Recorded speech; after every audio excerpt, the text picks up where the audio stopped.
Good afternoon, D&D, TikTok, and beyond, and welcome to Roll for Sandwich, the series where I let fate decide my lunch. Let's go. Today I'll be using this tiny orange set of dice that came in this necklace that was sent in by a viewer. Thanks. First up, let's roll for bread. 1 hot dog bun.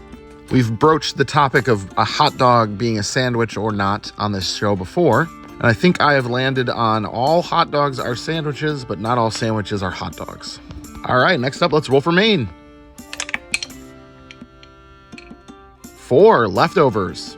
And the leftovers I have today are fig glazed pork chops. Pork chop sandwiches!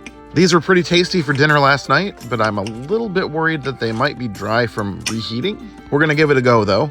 That fig glaze is sweet and tangy and worked really well with the pork chops. Next up, let's roll for cheese. 2 pepper jack. All right, I can see how just adding a little bit of spice to this would be nice. Definitely okay with a pepper jack roll. So far, so good. Next up, let's roll our roughage. Double 11s, double none. This has happened once on the show before, but it happening again is pretty surprising. Time for a little chaos. Let's hit it with the wild magic. 14 Grippos.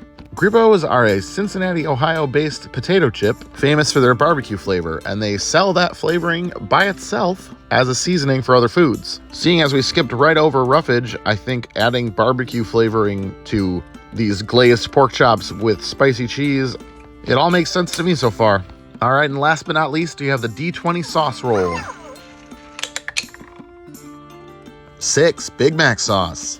Recently, McDonald's started carrying their Big Mac sauce in packets. So what I have here is not a copycat, it's the real thing. I've always liked Big Mac sauce, it's nice and tangy. But wait, isn't there ketchup in Big Mac sauce? The answer to that is no, there is not ketchup in Big Mac sauce. Isn't that right, Chef Mike? Let's do our best to get this thing closed up here.